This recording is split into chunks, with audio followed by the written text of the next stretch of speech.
Big clap. Big day. Welcome to War with a May. Bit of rhyming, bit of rapping.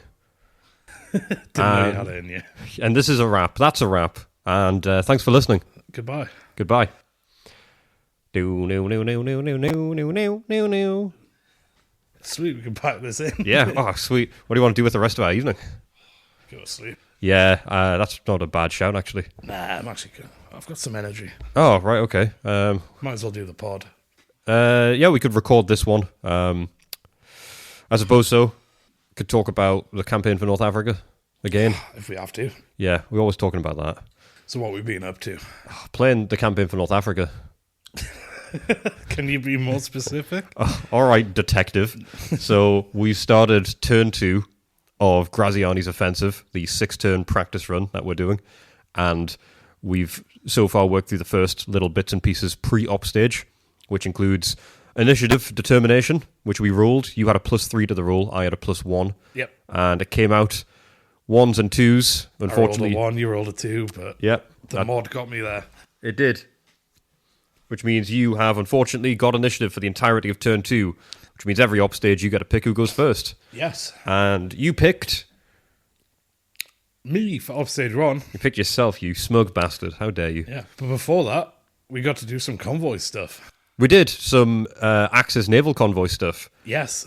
Specifically, reconnaissance and bombing. Because I found them this time. You did. You actually tracked down one of my ships, one of my convoys, coming along shipping lane 2, I think it was. Yes. Yeah, so you went for shipping lane 2, and... Because opposed to last time, I sent like 1 plane to all 3. Yes. Which has horrible odds. Yep. So I've just decided, until I have way more reconnaissance planes, let's just get a more likely hit on 1 than miss 3. Yeah, and because of the distribution of my planes and my short-sightedness, I didn't place any planes in a very good tactical position to be able to have a defensive measure against your bombing run.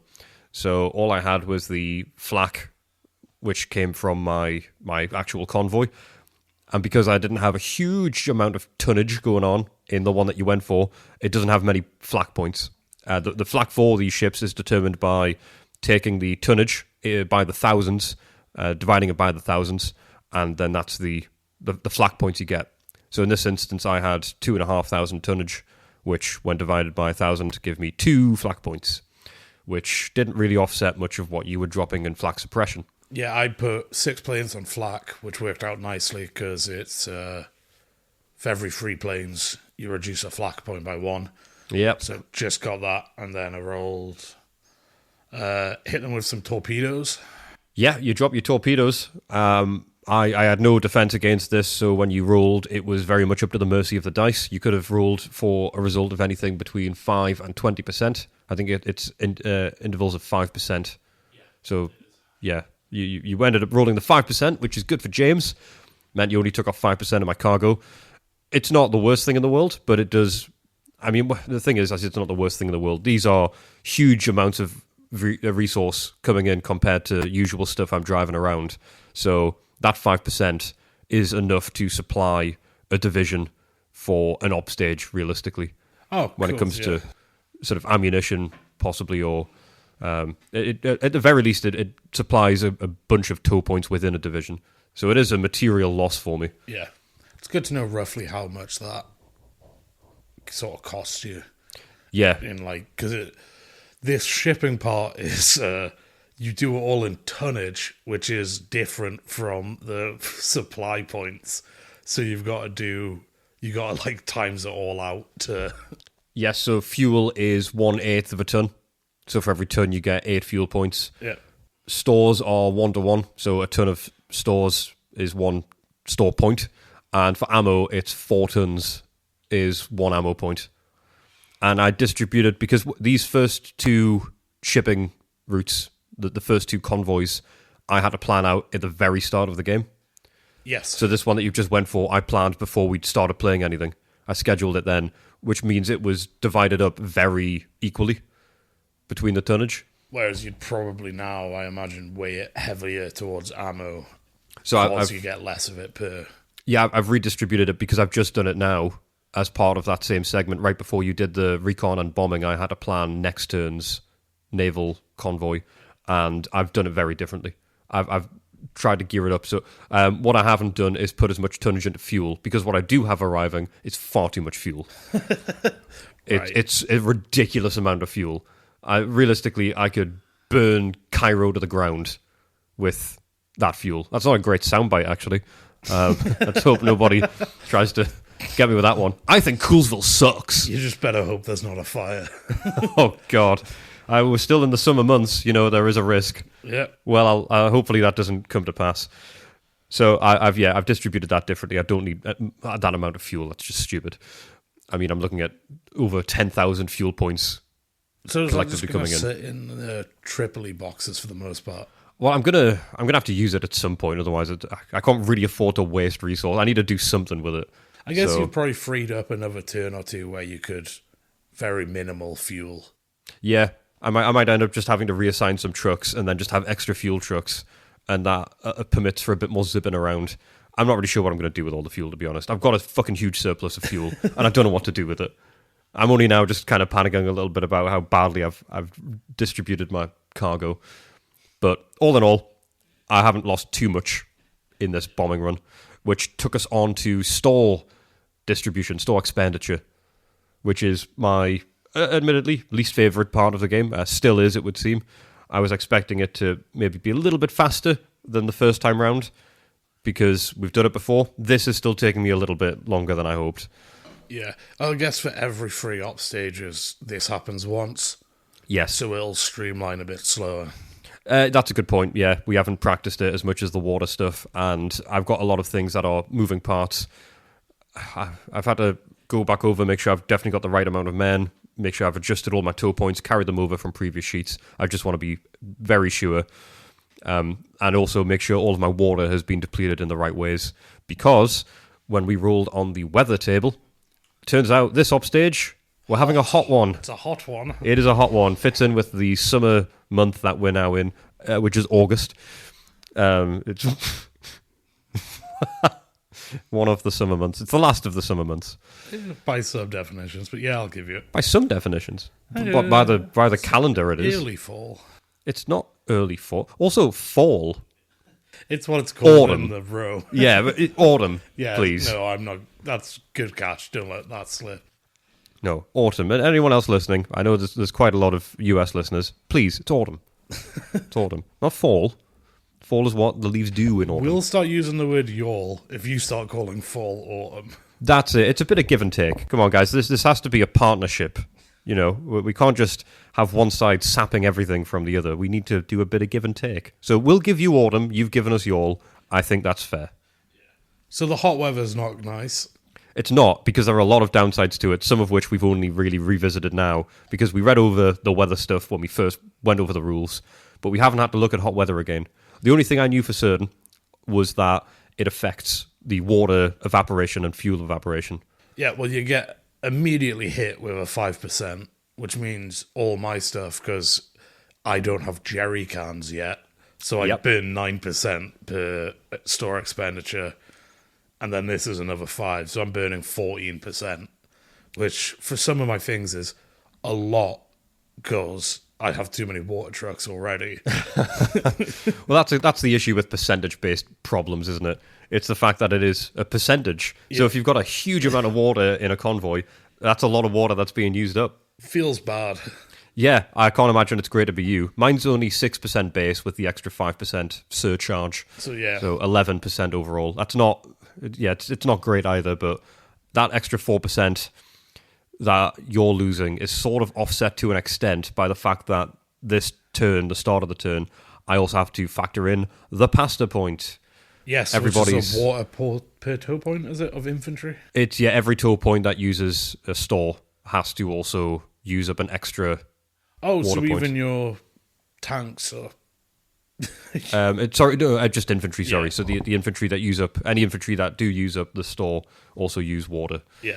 So otherwise, they lose huge swathes of cohesion Because they're faster. because without their pasta, they go absolutely mental for some reason. Seems a little bit like a pointed stereotype. I don't think there's much historical accuracy to it based on what the booklet itself says. But it's everyone's favourite wacky, quirky rule. It's the one everyone seems to quote when it comes up. And I just want to remind everyone, it's not funny, it's not a joke. It's actually bothering me. It actually ruins part of the play, and it's not really an enjoyable experience. So let's keep talking about that one to a minimum. Let's talk about the camels instead, because that's a bit more lighthearted. It is, but also no answers there. No answers still. They're full of water, though, camels, notoriously. Are they? Yeah, in the humps. You just crack them open, then you can drink. Ooh, delicious. Or I might be thinking of cactus. Anything in the desert, crack it open, have a drink. Yeah, a rock, a spider. Probably water in there. Yeah, there's got to be water in some rocks. I mean, yeah. I would imagine. Volcanoes are big rocks full of water. It's just really hot water. Yeah, it's the red water. Yeah, red water. Volvic. Why do you think they call it Volvic water? Because they scoop it out of the volcano. That's right, everyone. That's why they get the name is from that. Well Blown done. my mind. 10 points for everyone who got that at home. Quiz section. That's what we should do. The War with a Mate pub quiz. We should do a pub quiz sometime, just see how we do. We have, haven't we? We've done one quite a while ago. I think we underperformed. I would imagine so. It was the pub that was near the first place we lived together. Oh, yes. We did that once. Yes. I remember that. Oh, that. To be fair, that place was mostly like a bunch of students that were going there. So yeah, I feel like students and locals, but we definitely did not do well on that quiz. Yeah, I feel like if you're a student, you're a bit more geared into an educational mindset, and we weren't. We were just dicking around. Still are. What are you talking about? Look at what we're doing now. We're spending our time wisely. We're developing a real niche for a quiz. Oh god, imagine if this came up. We'd actually do quite badly because it would be like, tell us about give a date for Operation Compass, and I'd be like, I can tell you about a guy walking across the desert with like a bullet hole in his neck. I've not done the overall thing yet. Do you guys remember when there was a secret trapdoor pit under the rug? Do you remember when that happened? Yeah. If the question's which Italian military leader almost died because of a rug. In which episode did we have the dogfight over Mercer Matru? Is that not going to be asked? That's a big question. But like, what are you talking about? I do feel like the fish that's pub quiz type knowledge. Oh, the beating of the fish. Yes. Oh, the beating with the fish, the dried fish. That seems far too niche, by the way. There's no way that would come up in a pub quiz. Unless it is a North African campaign and prelude to North African campaign quiz. Yeah, it might be too specific. For that one to come up, it would have to be about all of the stuff that led up to every person involved in the North African campaign. Yeah, so that's never going to help. Far too many niche branches. Why am I learning all this useless stuff? I mean, you think that's bad. Remember the rulebook? That's pretty niche knowledge. Yeah. I wonder how many people have read the rulebook cover to cover. Maybe less than... I think maybe a couple of thousand have read it. Yes. Yeah, definitely. I was thinking at least thousands, yeah. Yeah. It might be less than like 200 or 300 who've like, I'm actually learning this. In order to try and sit down and play it. Yeah. I wish we could get the stats on this, but there's no way to really do it because it's so far-fetched and silly. Yeah. I've seen a few people playing it at like... there's someone on Reddit who we've seen a few times who's doing updates on Hex Encounter or board game. Yeah. And they seem to be playing it at like a sort of a Games Workshop type like gaming place. Like a gaming shop, yeah. But I think they're playing a scenario. They're playing the Desert Fox scenario, I think. Yeah. Which is one of the later scenarios. I think it's the second one. Yeah. But I guess we're playing a scenario. That's true. Yeah, that's a good point. And then we're going to go into the full game when we get round to that. I did realise something this week because I was looking up something in the rules to plan something. I very rarely encounter something where there's not a Googleable answer. Yes. Like, even when I'm, like, at work doing, like, I do coding, someone online has had a similar enough problem that you can sort of... that it's applicable. Yes. This is maybe the only thing I do where it's like, no, there's no answers out there for, like... There's nowhere to look. It's quite a rare feeling to be like, no, you actually have to figure this out yourself. Yeah, no, I get that as well. I'll be when I'm trying to get rule clarification, my first thing is I'll open up a new tab and then I'll close it down immediately and go, well, this is useless. Yeah. There's nothing for me to find online. We are the only people who can do this. We have to do it ourselves because we've got the rule book. Yeah. So it's either that or we put out a post on some obscure forum and say, has anyone played the game before? And if so, can you help us with this? I mean, we've got the godsend, that is Matthew, who sends us in emails. He's a fellow who's playing the game solo, and he's often sent in some corrections of stuff that we've missed or queried some stuff, and we've tried to give him a little bit of help every now and then when he's asked a question, as if we know what we're talking about. Yeah. And it's just so frustrating to not... It goes to show the reliance and dependency on search engines. Yeah, it is. It's an odd feeling, and it shouldn't be. Yeah. Because I remember not having a computer.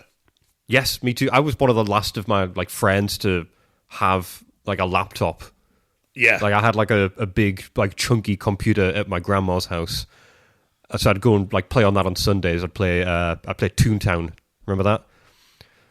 So it's an MMO RPG all around toons, and you have to throw pies at businessmen. Stop all these sticks in the mud from ruining the fun of Toontown. Was this like a mini clip game or Mousebreaker or something? No, this was a full on subscription style. Oh, online multiplayer game. The ones I dabbled, RuneScape and then Adventure Quest. People. Oh God, I remember Adventure Quest. That was quite bad, if I remember correctly. Yes, it was. Even for freely accessible MMOs, it was quite bad. Yeah, so Toontown's kind of like RuneScape. If you've got a song in your heart. Oh, okay. It's not just about the grind. It's soulless, bloodless grinding. Yeah, it's got a bit of heart to it. I think it's gone now. I don't imagine it's still around. Probably not. But, no, they don't last. So yes, the search engine problem's a very interesting one to have because there's nothing else I can think of where there's a fully formed thing that I'm tackling, which is in this case the game, and there's nowhere to look for it. We've got the game; it's a physical thing. It's designed. It has rules. In theory, you should be able to go, oh, well, someone will have played this before. There's answers to all of these ambiguous sections of the game. There's just simply not. Yeah. Which is part of what makes this so unique. That's why we started it. We want to beat the game, maybe for the first time it's ever been beaten. And it's just, it plays psychological games with you. But I quite like it.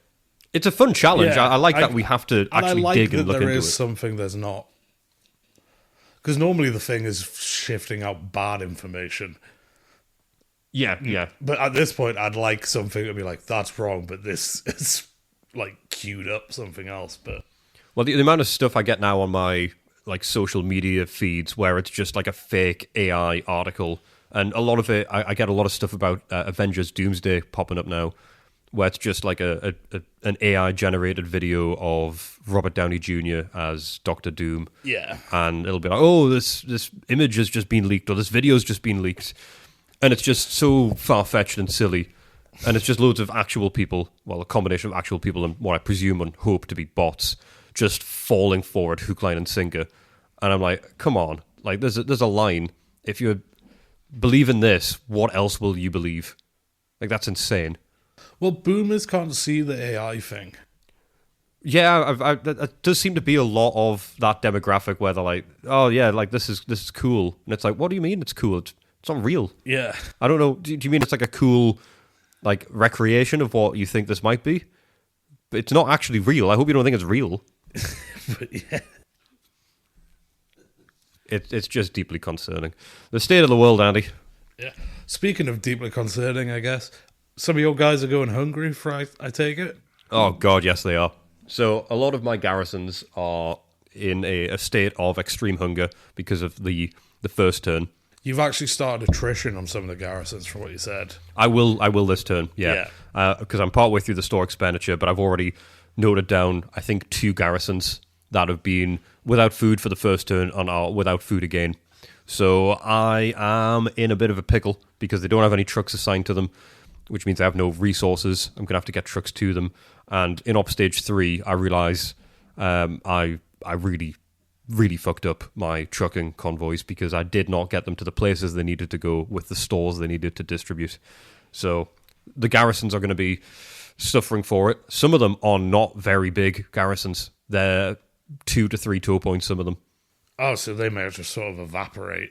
Over time, yeah. By the end of next turn, if I don't do something, they could well just disappear from the map. Is it worth it, do you think, in your head? Or are you thinking, is it worth it to sort of have a big expenditure of trucks and realign your plans around that? Well, or is it worth, I wasn't going to use them anyway. Yeah, I am. I'm just going to let these guys... I'm dancing around with that a little bit in my head because the garrisons being there, I mean, part of it's likely due to historical accuracy, which, I mean, the game loves. Yeah. And part of it is like there's got to be a tactical advantage to having them there because they don't exert a zone of control because of their size.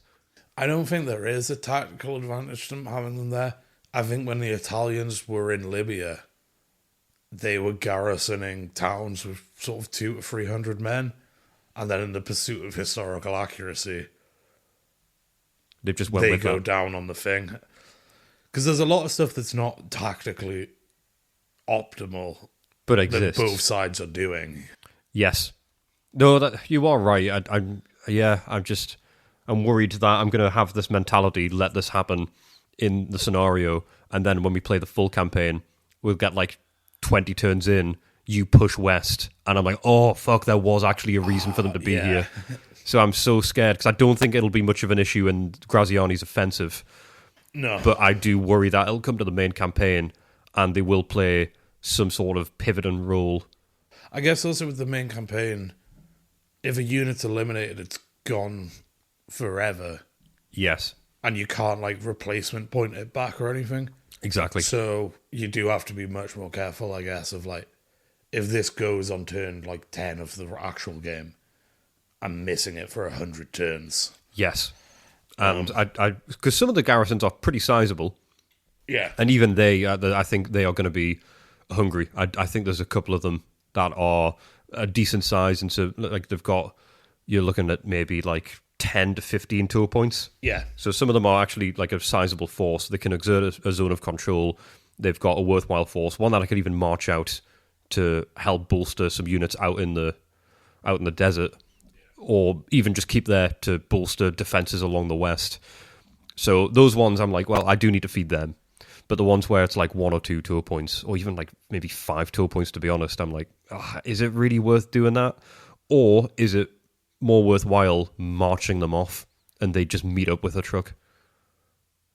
Oh, so they leave with no supplies? They leave with... because they can't without trucks. Yeah, and then you just like move them their CPA towards where a truck's going to go past. Yes. So to try and intercept the route of a truck, so then the truck isn't getting taken too far off course, and then that way I'm not having to redirect my whole convoy for an op stage. That's it. I hadn't thought about, like, because I've got some guys at Mercer Matru who don't have trucks. They're like a garrison. I hadn't thought about, like, I'll just march them over to trucks or a division that has trucks. Yes. But the division doesn't have to pick them up. They can't do I'd be, if I was on the ground and a commander was like, you're going to walk for 2 days into the desert, the trucks will get you, I promise. I'd be like, fragging my commander, but... Good thing is, you don't have to worry about that, because in an actual sized game where you've got 5 players on each team, you might have a bit of pushback where the guy who's in charge of distributing soldiers and movement, and then someone else says, oh, by the way, you're going to have to march them here if you want resources. You'd probably be like, fuck no, I want to look after my men, you're going to have to move the trucks. But instead, it's all your fault if it goes wrong. Which is probably an argument that happened. It must have at one point in a game. Like, yeah, there must have been like, well, no, these supplies are more important for my pet project. Oh yeah, there'll have been all sorts of friction now that we've seen sort of firsthand how limited the resources are. I think there must have been argument. People will have died over it as well. There will have been instances where people have died out there because of poor logistics. Oh yeah. It's just a scary thought that, you know, this stuff that we sort of wax about lyrical and joke on with in the game, it's like, wow, this just fucking killed people. Yeah. And I wonder how many deaths can be attributed to somebody doing essentially what we're doing with the game, moving a piece around, being like, it's going to go here, and then a truck misses people by like 10 miles, and they starve, or they go thirsty and get lost. Well, the example, the guys who walked after that, the long-range desert group guys, the plane saw them drop something. It hit a hard bit of ground and all the liquid... Oh, God, yeah, I forgot about that. It's though... You can get unlucky in a very granular way during a war. Because that's even worse, because that was... Like, they've dropped it there. And the thing is, the pilot will have no idea what's just happened. He'll be heading back like, oh, I saw them, I dropped the supplies, we'll expect them. And then they'll get back to base in like a month's time, and they'll just start strangling the guy who was flying the plane. Yeah. Why did you drop it there? So it's so many small domino effects. I mean, we've talked about this at length with the history segments. All these small things, these knock-on effects that result in huge changes. It's crazy. Yeah. And that's what I'm worried the garrisons will do if I let them die. I'm concerned it ends up having a big pivotal role that they could have had. Like history voice from YouTube videos is like, and that was his great mistake, as the garrisons weren't there when the push came. Yeah, it's like if only there was 100 men in just small slow village. them down for one upstage. Yes, that's all I needed. Or you know, if you have to take them prisoner and then they end up draining your resource, that's a tactic I would like to try and employ. I'm going to try and overwhelm you with prisoners, so that you just have to drain all of your resources feeding my men. Well, there's so many prisoners in this war. So far, there's only been 2 instances. Not in ours. Yeah, in ours, in the there's only been 2. actual war, it's like hundreds of thousands of people on both sides going back and forth. I'm interested to see how many of that scale of prisoners actually translates into this game. Yeah. Because so far, we've had one full turn, and we've only had, I think, 2 instances of prisoners captured. Yeah. Because you ran away from me, coward. Yes. Yep. No, sorry, tactical retreat. Yeah. No. Course. You can't convince me of that. I will always look down upon you until it's convenient for me not to when I make a retreat. Well, you can look down on me while I knock you off your plinth and kill you with the 7th that still exists. Nothing can knock me off my plinth, Andy. I'm bolted into my plinth. I've got a seatbelt that holds me in, I'm strapped on, and I'm holding on as well with a white-knuckle grip. Well, you're going to have to leave it, because another problem with hot weather, bad transition, but wow, smooth metaphor. that I didn't realise until it's double water expenditure for everything. Oh, sorry, yes, we were talking about the hot weather. Yes, it is. So not only is it the case that we have to evaporate a shit ton more stuff, we also have to use twice the amount of water for anybody who uses water in this op stage. Which is all infantry, and then if you want to do something with a vehicle. Yeah. So that's great. We also can't... is it the case you need to give water rations if you're doing construction? Yes. Yeah, so another neither bad of us one. have doing any construction at the minute, but this won't be the op stage to start, because there's just... Well, on the upside, I guess what we can do is just gear up our convoys, send them over, maybe they'll travel a little bit further and drop off the water. That won't be a problem, will it, Andy? No.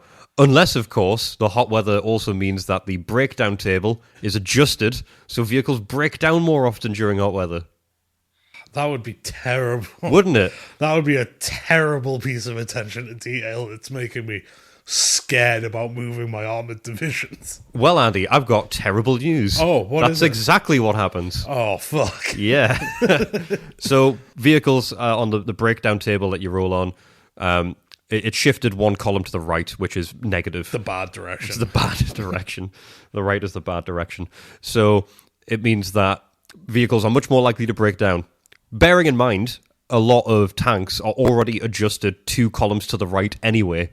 So you're looking at an adjustment of 3 columns to the right. So if you move a tank during this op stage, there's a very good chance some of them will break down. Yeah.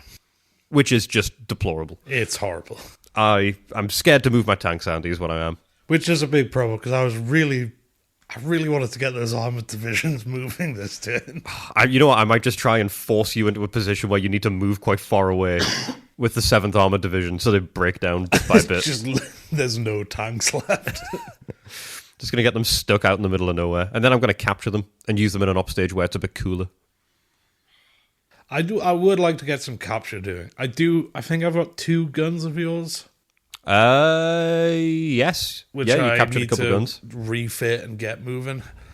I need to also keep an eye on how far away my broken down trucks and stuff are, because some of those I need to start planning whether or not I'm going to have them brought back to the front lines or keep them up in Tobruk.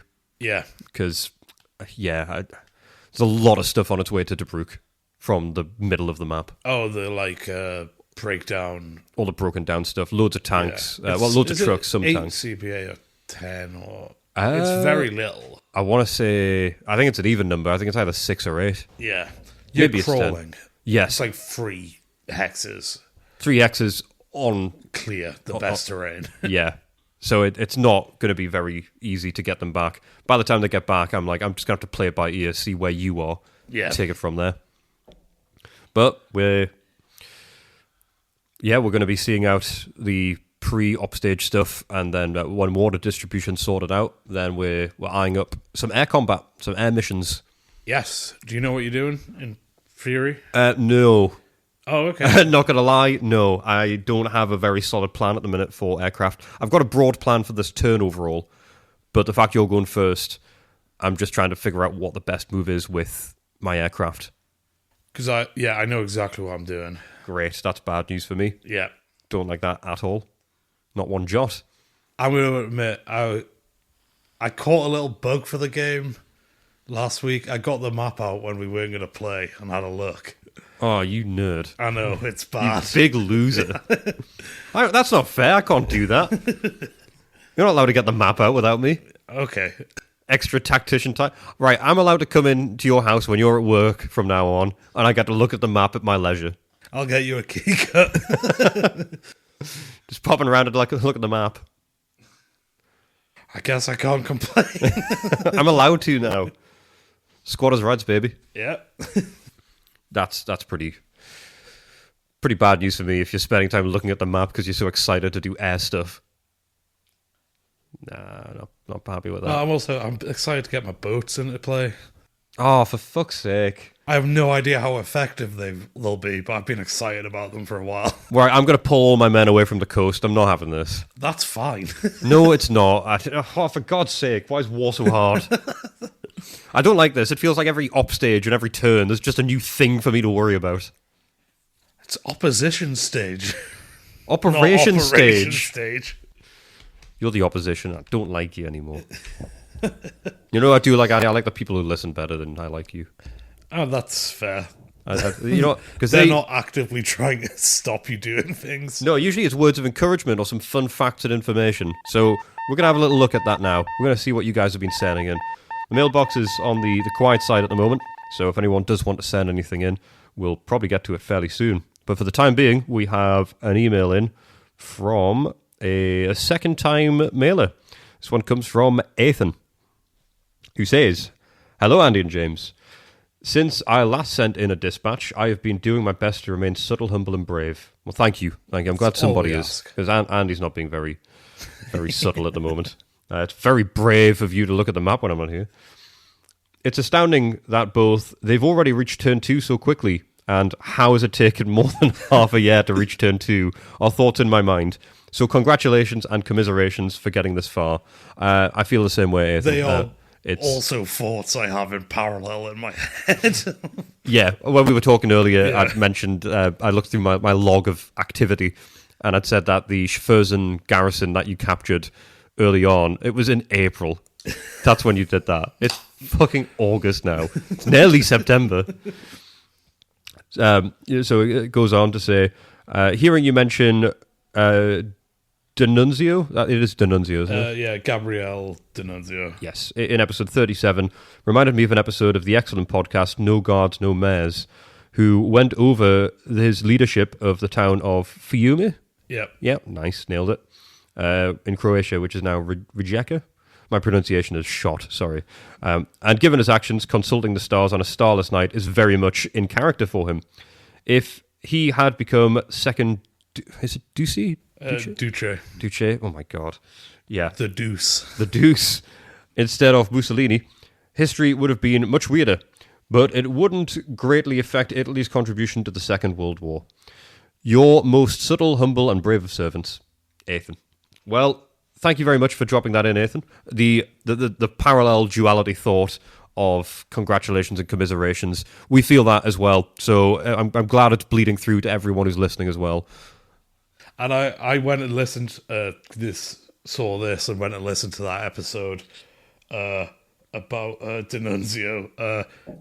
It's completely batshit crazy and very entertaining. And I think when he says it wouldn't greatly affect their contribution to the Second World War, but it would make it weirder, that is absolutely correct. Yeah, you'd mentioned a little bit about that. I suppose since we know that it's something to dip into, I guess we'll not get too spoilery for the history. I don't know if they'll ever have a history segment, because they're not... D'Annunzio, he's not actually involved in anything too closely. He's just a weird guy that exists when all this is happening. We like weird guys, though. Yeah. They crop up. We'll get to them. It's a good suggestion to look into more, because he's a bizarre man. Yeah, we love hearing about the bizarre folk, and it's not the only piece of mail that we have who mentions a recommendation of a strange fellow, I believe. Yeah, so thanks to Ethan, and we've got this one in from Elliot. Hello, no doxing, please. Oh, we can't promise that. I'm a listener in North Carolina, but I'm British. Just wanted to say I'm enjoying the podcast. A suggestion for a history segment I think could be good is Admiral Cunningham, a.k.a. ABC. Is that where they got the alphabet from? That is. He yeah. sort of pioneered that. He was in charge of the Royal Navy in the Mediterranean, and he had a pretty interesting war. Bit of a teaser, I guess, for the history segment after Balbo. It'll be this guy. Oh, nice. You've locked in with that one then. Yes, I've started reading his autobiography. Of course. God, you go heavy with the research. It's always paid off though. Yeah, he'll be fun as well. Yeah, well, thank you for the suggestion. We'll by the sounds of it, definitely be getting into that in the next few weeks. Do you also have their address there, Andy, so we can read it out? I'll put it in the show description. Good idea, IP, yes. address, yeah, social security, that kind of thing. Yes, good idea. Well, they'll probably also have a national insurance number because they're British, so we could probably put that up as well. We can dox them on 2 continents. Ah, perfect. Dual citizenship and the woes of having it. Well, if anyone would like to send in an email, and we promise not to dox, we always bleep those errors, and we don't actively seek national insurance numbers. But hey, if you want to send it along, it's a fun fact. We'll see how close our national insurance numbers are. Yeah, we'll file it away somewhere. You give your information to the government anyway. We're nicer than the government. We make a lovely podcast for you. The government doesn't do shit. So if there is anything you'd like to send over, whether it's a question about the game, comment about anything that we're doing, or anything in general, to be honest. I mean, some of the stuff we read out, it's tangentially related at best at times. But love to hear it, though. We absolutely love to hear it. So anything you want to send over, info@warwithamate.co.uk is the email address. And you can also send a web form on the website, which is warwithamate.co.uk. And our Instagram is warwithamate. Got all these different channels and platforms, so you pick your flavour of communication and we'll sup it up. Look forward to hearing from you. But with that out of the way, and with some inspiration for history, I suppose we better tackle a little bit more of what we've currently got going. Indeed. So, how's history looking today, Andy? Weird. Of course, I'd hope for nothing less. I'm just going to get... What did you think was going to be the next step in Balbo's life here? I'll be honest, based on the other characters we've had in the history segments, and also this guy being particularly weird, it sounds like his life's kind of went off the rails a little bit now. It doesn't really sound like there's much else he can accomplish in the immediate. I know how his story ends, but, I mean, I don't know what happens in between. I guess we'll find out. He's enlisted now, isn't he? And he's involved in the Air Force. Yes, he's just been made Minister of the Air Force. So he's now involved in there, and at some point he dies In air. in the air. There's going to be some stuff in between that. So I'll start with the quote. It's a pretty simple one. I believe the future of Italy is in the sky. Quote Balbo. Oh, Balbo, talk about foreshadowing, buddy. So just to give some context to try and make some of this make sense. So this is November 1926. The Wright brothers' first flight is December 17th, 1903. Okay, so we've not had a whole lot of aviation going on. No, it's about 20 years. It's Italy's first airline, which had one route, which was between Italy, between Rome and Turkey. I believe it was EasyJet, wasn't it? Yeah, this is the first one. First airline, yeah. Aereo Espresso Italia.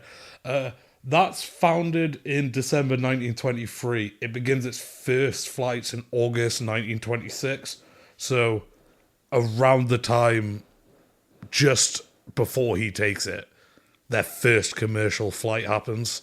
Oh, perfect. And one more a couple more. No one has flown from the United States to Hawaii at this point. Okay. So that's just the general state of aircraft is it's very new. It's very exciting to everyone. And Italy doesn't have an air force at this point. Mussolini puts Balbo in charge as the undersecretary. Mussolini remains as the interim minister, but basically Balbo's in charge of the whole air force. Okay.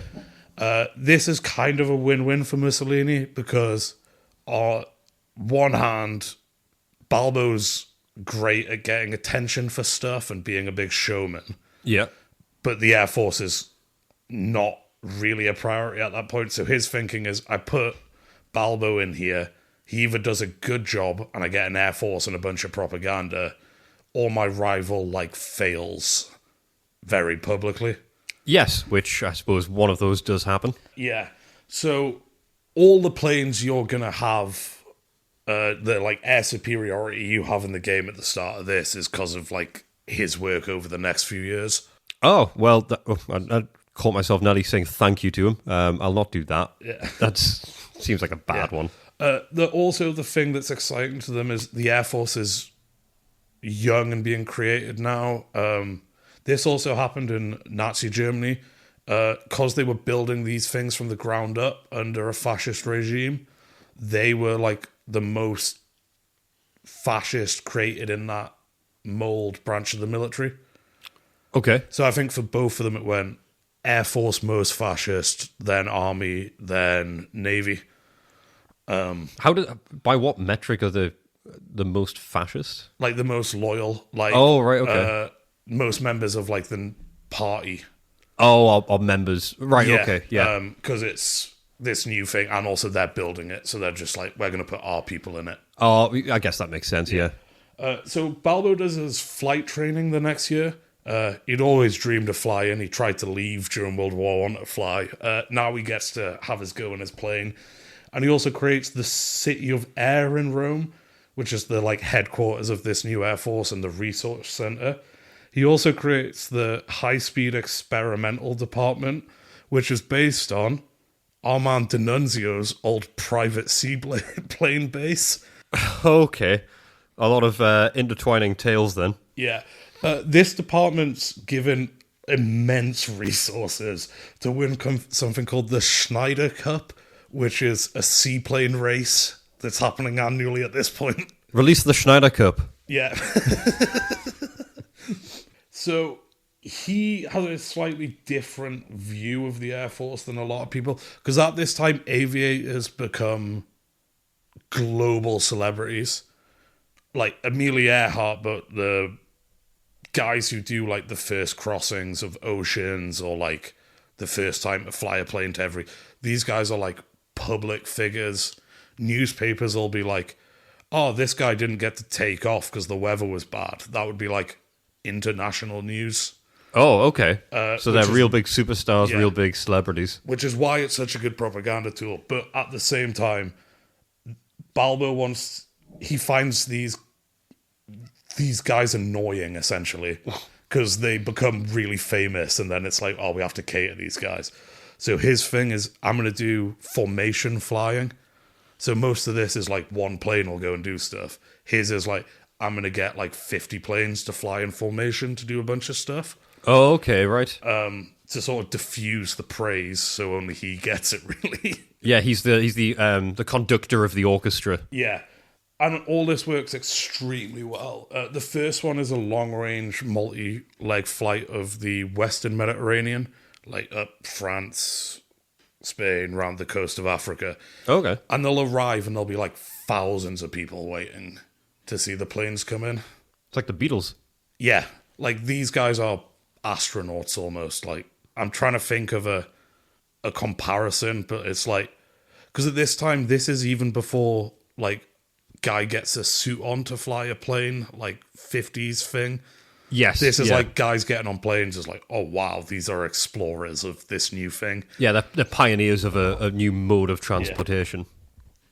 So they do the Western Mediterranean, and the following year in June, they do the Eastern Mediterranean.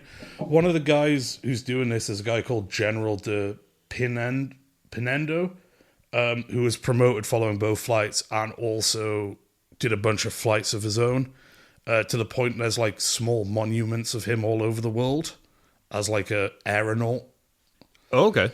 But 2 months after this second tour, Balbo starts exploiting rumors about this guy because he's a potential rival. Of course. And asked him to account for funding of the trips he'd carried out, being like, you've probably laundered money. He's trying to Al Capone him. Yeah. So Depindo doesn't want to take this lying down. So he sends a letter to Mussolini, like criticizing all this like overly spectacular propaganda stuff at the expense of like a functioning air force. Mussolini fires him because he's like, that's what I want. This guy doesn't get it. So, unlike Mussolini's resignation bluff, this time he does it, and Mussolini's, yeah, get out of here. This is all about propaganda. What are you talking about? That's really backfired for the guy. All of these have mainly been around land, like around the Mediterranean. But Balbo's next idea is he's going to sail across the Atlantic, and he wants to be the first group of planes in history to do this information. So he gets especially designed planes, seaplanes, and he decides he's going to go across the South Atlantic to Rio de Janeiro. Okay, yeah. They head round this like Horn of Africa, and then from Guinea-Bissau they head across, which is sort of bottom of the curve of West Africa. Yes, yeah. They head across there, and it actually goes quite well. 2 planes don't take off to overheating, and 1 crashes, but the pilots are rescued. Okay, not too bad then, I suppose. And they arrive to like crowds of tens of thousands of people. So it sounds working. like a successful job, yeah. And that works so well that they want to do another one for the 10-year anniversary of the Italian Air Force, the Regia Aeronautica. Okay, yeah. Which coincides nicely with the Century of Progress, which is the Chicago World Fair from 1933 to 1934. Right, So okay. he's going to fly his planes from Rome to the Chicago World Fair to be like the exhibit as well. Okay, that's ambitious. Yeah. He heads up to Amsterdam, which he described like this is an example of basically what's going to happen everywhere he goes. But he flies up to Amsterdam. Huge reception. He's given the keys to the city. And in a message to Mussolini, he says, they gave us everything but rest and sleep. He's like a global superstar at this point. They continue up. They go along sort of to Iceland, wait there for a bit, and then head on to the Americas. They're doing this all on seaplanes, not because they're like wanting to land in the middle of the ocean. It's just they're going to places without runways. So a lot of early aviation is seaplanes. Yeah, because there's not an infrastructure to house planes. Yeah, whereas now they're like a novelty. Then it's like the only realistic way of doing it. Yes, yeah. So they're supported by 5 destroyers who do like radio ops and give them food, but they don't publicize any of that. Yeah. For the public, it's just we're doing this flight of, I think it's 50 planes. Yeah, it takes away from the shine of it if they've got actual help, yeah. So he eventually arrives in Chicago on the 15th of July. It's proclaimed Italo Balbo Day. The guy got a day. Yeah, a street is renamed to Balbo Avenue. One of the towns they flew over on the coast, to give a scale of how big this thing is, the population of the town is 10,000. 30,000 people come to the town to see the planes fly over. Bloody hell, that's a big turnout. Yeah. But something I do quite like is when they arrive, the American Air Force flies over spelling Italia out in planes, which is more coordinated and like a higher skill maneuver. So they do a little bit of like, yeah, that's impressive, mate, but we're going to overshadow you. Yeah, it's like, oh, a little tribute to you. We've spelled out your name with our planes. Yeah. It's like, you're shitting on us a little bit here. But during this, he appears on the cover of Time magazine. What the fuck? He's nominated by the Sioux tribe to be a chief and given the name Chief Flying Eagle. What is going on? They send a Roman pillar from his hometown, from Italy, and put it up as a memorial in Chicago on Balbo Avenue, which is still there. This guy briefly the most important man in the world. He's briefly one of the most famous people in the world. His name becomes, people will be like, oh, there's a Balbo, which describes planes flying in formation. So, like, in Italy, the word for planes in formation becomes this guy's name. Oh my god. This guy's living the fucking dream. Also, I don't know if I've physically described him yet. He has a bizarre goatee. Like, you know how normally a goatee is, like, just round the mouth and it's not too long or anything? Yeah. He has, like, if he's just cut the sides off quite a substantial beard into a point. Like, you know the Egyptian pharaohs with those, like, things out their chin? Yes. He kind of has grown one of them. It's like a dense, long goatee. I'm picturing like a bit of a gnome thing going on. It would be a gnomish goatee. It would actually, yeah, that is. But a Balbo is now the name of that type of goatee and mustache. Right. Oh, god, this guy's... everything's named after him. Yeah. You wouldn't know what someone's talking about if they're like referred to a Balbo. And it's like, you're talking about planes, you're talking about facial hair, talking about Man of the Year, Time magazine.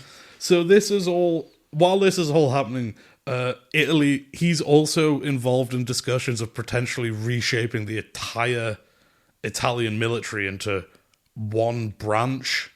Called the Balbo. It would have been, I assume.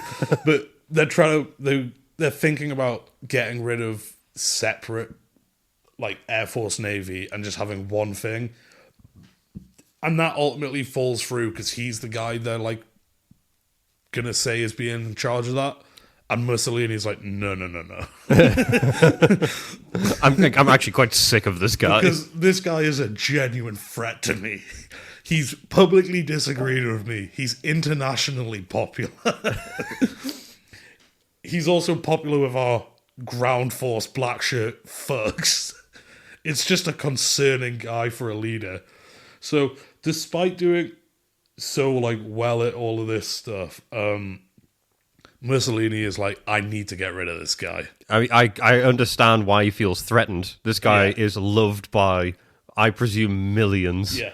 So, in the 13th of August, 1933, he's promoted to Air Marshal because he's done such a good job. But then on the 7th of November, 1933, he's appointed the Governor General of the Italian colony of what will come to be called Libya. Oh, I see. If we remember some of the stuff that happened with Graziani, with the Libyan genocide and stuff, you know when I was mentioning planes dropping gas into the desert? Oh, yeah. These are his planes. What a bastard. This is him. But we'll get to his time in North Africa next week as governor and his abrupt end. His untimely demise. Yeah. The death of a superstar. Yeah. Just a couple of small things that I just found very funny. This World Fair in Chicago, it's meant to be like the latest and greatest in technology and innovation from all over the world. It's like a soft power thing, but showing off. Yeah. It's described things that people could expect to see at the fair. The latest wonders of rail travel, automobiles, architecture, and even cigarette smoking robots. Which is, the exposition is meant to emphasize technology progress and the creation of a utopia. Well, that cigarettes can be smoked by robots. Yes. A design... But that's not good. They shouldn't be smoking. There's no benefit to a robot having a cigarette. No. It can't... There's no chemical change in its There's body. nothing. That's not utopian. That's stupid. That's what they're showing. Oh, God. Why was the past so fucking muddled? Also, last thing about this isn't related to any of this, but did you know there's a first authenticated membership of the Mile High Club? No, I didn't realize they gave out actual certificates or anything. It's a moment in the history of aviation. Pilot Lawrence Sperry and co-pilot / socialite Dorothy Rice Sims were in a flying boat equipped with an autopilot. On November 21st, 1916, they were having sex in the plane, but one of them bumped the autopilot, which resulted in a botched landing in which both of them were discovered naked. So there is actually a first The Mile High Club. Club. There is the founding members are known. It's one of, if you look at the list of moments in aviation... You know what? I'm really surprised that they don't refer to it as getting balboed. I'm sure he wanted to give it a go. He probably did. He was not a faithful man to his wife. The man was a scumbag by a lot of regards. Yeah. And on the last leg of that tour, they're in New York. 1 million people came to watch the parade. Like, What the hell? he is famous in a way I don't actually think translates to modern times anymore. Like, It's there's just so people who are broad. hugely famous, but Yeah, it just the way that he's famous as well. It's so broad because it's an accomplishment. yeah. But it's so odd because there's not really modes of transport being newly developed now in the sort of modern age. For anyone listening in the future, that's 2025. Well, the thing I kind of thought of, this is like if Buzz Armstrong... Buzz Armstrong, Buzz Aldrin... the love child of both. if Buzz Aldrin was... That's right, isn't it? Buzz Aldrin. Yeah. And, There's who Colin... the hell's Armstrong? Oh my god. Neil Armstrong. Neil Armstrong. Bloody hell. I nearly said Lance. Yeah. This is if Neil Armstrong was like part of the cabinet for like the US. It's like had a substantial political career, then went to space. And then created the man bun. And then like, yeah. And it was named after him. It's like a very bizarre thing, but yeah, this is brilliant for propaganda for the Italians, but also it fools the higher ups because their air force is all for doing like stunts, basically. They're like obsessed with getting speed records and like firsts and stuff, but they're not actually that useful for what you want your air force to do, which is fight a war. Yeah, I see why he ends up getting killed. Yeah. Because this man is a phenomenon. Like the stuff going on around him, he's drawing in a crowd of 1 million. Yeah. The guy is so big that you can't help but be threatened if you're in power, and he's already publicly denounced some of your standpoints. Yeah, he's pushed you and has the support of the people like That must be terrifying as a fascist leader. Yeah. This guy's popular, loved. Sent him a bloody pillar from his hometown. Put up in Balbo Street. What a fucking stupid time. But I was just reading this, like, what the fuck is going on? Like, that's why I, like, tried to give some context for the aviation stuff. Because the first time I read it, I was like, this simply doesn't make any sense to me. Well, as history goes, it seems to be as wacky as always. Yeah. And thank you for putting that together. And I'm very excited to see how it concludes, Andy. Well, I think history is odd, but what we like to do is a little bit odd as well. A little bit quirky. That's what we are. Our own odd. We're just two wacky guys doing wacky things. We're just so fun and quirky and different.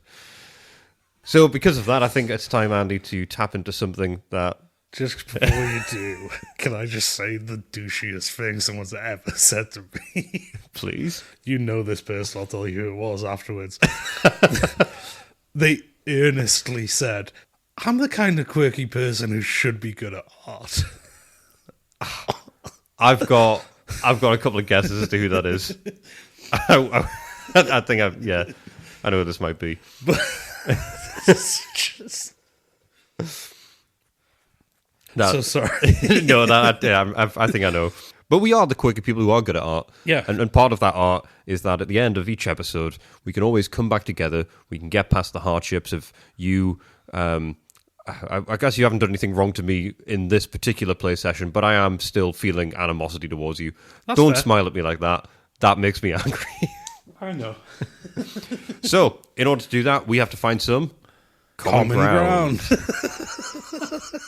And now for something nicer. A little oasis in the war. It's time for some common ground. I'm trying the intro for common ground. I'm recording it. Maybe. Yeah. What you got for me? Synchronicity.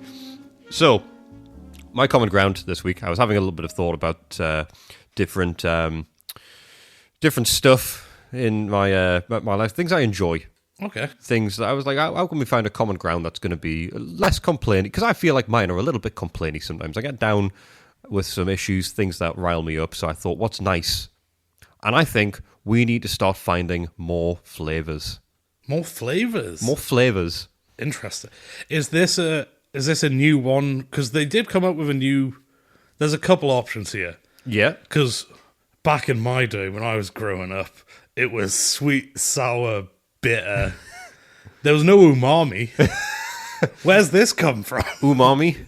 Yeah, so you're wanting a new one like that basic? No, or are you just wanting new? I would be very happy if there's a new sort of core flavor. Yeah, but I'm also happy with just getting it down to basics. You know what I was thinking? You've got the cooler plant. Yeah? Okay. And you get the one. Yeah, it comes from the big cooler tree. That's where all the cooler comes from. You got the cooler plant. You get your cooler. Great, refreshing soft drink. Yeah, very good. Cheap cooler, on brand cooler, whichever. There's got to be more plants that have good flavor. I mean, oranges. Yeah, apples. Yes, but these are done. These are already done. Oh, okay. Talk about a new flavor. Okay, come on. I know about oranges, man. I'm not a complete fool. So is. You want people to like head into the Amazon or unexplored parts of the world looking for flavors. Absolutely. Where are the rest of the flavors? Okay. You're telling me that we found all of the flavors. What kind of hubris is that as a species that we found all the flavors? A bunch of plants that we already know about have probably got good flavors. We're just not daring enough to go out and get them. Well, yeah, nettle tea is really nice, but that's pretty niche. Okay, there we go. Nettle tea. Maybe I'll have to try that one. I think I found a lot more enjoyment in flavors of drinks than I do in flavors of food. So would you be willing to take some traditionally food flavors and move them to a drink? I would be happy to do that. And in terms of food, one thing I will say, actually, slight tangent, but kind of related. I went for a meal yesterday, and they had popcorn on the table. This is a restaurant. I've been, yeah. And it was seasoned, but it was like beef popcorn. It was incredible. Okay. Genuinely, really fantastic. Because I'm initially skeptical of anything meat flavored that doesn't have meat in it. Yeah. What about crisps? Are you into meat flavored crisps? No, chicken flavored crisps or beef or Really? whatever. I love a good chicken flavored crisp. I don't mind them, but they're not meat flavored. No, there's like a meat seasoning usually. It doesn't. Yeah. Because part of what I enjoy about the meat is the texture as well. Yeah. So I guess I know what you mean. But the beef popcorn, it was so good. We'd asked afterwards, could you buy this, packaged already? But they're like, no, we just like seasoned some popcorn. And I looked online and you can't buy. I couldn't find anywhere where you could buy this like beef flavored popcorn. But if anyone's out there and you know where to find it, please let me know because it's great. I might just have to try and make my own. I was just thinking that. It's probably very easy to make. How bad could it be? It's actually probably pretty easy to make. You just get some flavorings and you sprinkle it on, some seasoning, and it's probably easy to do. But that again, it's just a bit of creativity. That I guess is a bit more mixing something that already exists with a new texture and consistency. But I'll be fine with that. I'll be fine with a new core flavor. I want fun plants to be boiled down into a flavor. You know what I think you want? New flavors. I also want. It's not necessarily... You know that stuff you like eat it or like whatever and then it changes your taste buds for like half an hour?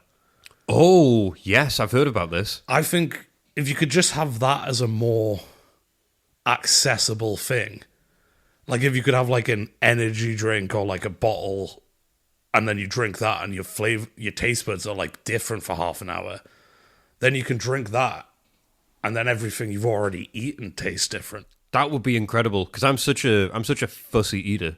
Yeah. That I think that would be great for me to diversify things because then I can have something I'm already familiar with the consistency of, but it's going to be a different flavor. Yeah. And you can hunt for like, can I make a lettuce taste like chicken nuggets? Yeah. That's a good way for me to get healthy. I'd actually prefer this to, Ozempic's a big thing now. Yes. I'd rather, let's introduce things that change your taste buds so you just eat healthy but think you're having a cake. Oh, yeah. That's good because now we've not only introduced the idea of exploration, touching back to, the age of Balbo and, this idea of the contemporary explorer going out there and being a pioneer of something. We need flavor pioneers. You're a gastronaut. Oh my fucking God, that is incredible. That is the best thing you've ever said. A gastronaut is... Don't recoil in shame. This is a moment of pride. Soak it in. This is art. This is what we do here, Andy. This is fucking incredible stuff. Oh, God. And as if just this is free for people to listen to as well. That's insane. That's nuts. I can't believe people just get this. Oh, my God. I am blown away. Andy, I think this may be my favourite common ground just solely for that. Gastronaut. I want to be a gastronaut. Yeah. I want to voyage out into the Amazon. I want to find a unique plant. I want to find a new flavour. Or take something that's probably very bad for you as a drug and just walk around the local supermarket and try things fresh for the first time. Yeah, pay for it first. Don't just eat stuff in the supermarket. I hate that. Oh, God, that would...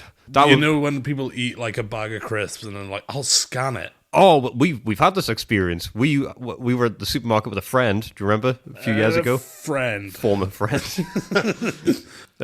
Yeah, someone we knew, and they had. We were going to make a dinner. I was like, let's do something different, guys. Let's make a dinner, and we were all like, yeah, let's go do that. Let's go make a dinner. So we did that. We went off, got the ingredients from the supermarket, and when we were there, this other guy with us wandering around started eating a bag of, I don't think it was crisps, I think it was like nuts or something. And whatever it was, they were eating nuts and finished the bag. And I was like, you can't do that, man. You gotta actually pay for this. And he was like, well, I am going to pay for it. It's just, I'm hungry now. And I was like, we're going to be in here for like 15 minutes tops. You can wait, surely. So, well, no, because he wanted to eat the thing walking around so people would comment on it. That is also the case. There's another aspect to this, I suppose. So we'd addressed that, said like, no, you can't do that, man. And he was like, no, I can't. I'll just pay for it when we get there. I was like, well, they're going to be probably a bit shirty with you, I would imagine. And then I realized there's a bigger issue. And I was like, I'm just going to leave this for him to figure out. So we got to the self-service checkout. And as we got to the self-service checkout, I was like, right, you pay for your thing over there, buddy. Started paying for mine, scanning everything through. And then it hit him. Because he scans the empty packet. And, of course, it doesn't register on the weight of the self-service machine because the thing's fucking empty. So I'm sat there, smug as can be, looking at him as he has to call over for help from one of the attendants. Who looked at him like he was dead. Correctly so. And they were like, oh, like, have you eaten this here? You trying to buy this? And he's like, yeah. And they're like, well, in future, can you please bring it over here, pay for it, and then you can eat it? And he was like, yeah, okay. And I'm like, don't be... No, you're in the wrong. Don't be snarky back. Guy's doing his job. You've done things in the wrong order. You need to buy the thing, and then you own the thing, and you eat the thing. So, I think, yeah, it's just... God. So, yeah, I think flavour, we need to explore. We need to expand. We've got two options. We do. We've got Head into the unexplored regions of the world for tasty stuff. Rewire our mouths. Maybe do both. Yeah, I think if there's anyone out there who has any suggestions on wild flavours, I don't mean eat this very spicy chili and it'll make you be sick. This isn't an eating challenge that I'm after. I want a nice new flavour. I want something that doesn't taste like anything else. Yes, give me the most unique tasting thing. If anyone knows what that is, if anyone can give a suggestion, send over a message to us. It's not rotten shark meat. info@warwithamate.co.uk. No, I'm not having surströmming. It's not what I want. Again, unique, not horrible. I don't want a horrible thing. But what I would say, Andy, is this has been a lovely thing, not a horrible thing. We've had a great time. We laughed, we cried. A good time was had by all. I think, for me, that's everything. Yeah, I've got nothing else, so stay subtle, humble, and brave. And we'll catch you next time. Thanks for listening. Thanks for listening.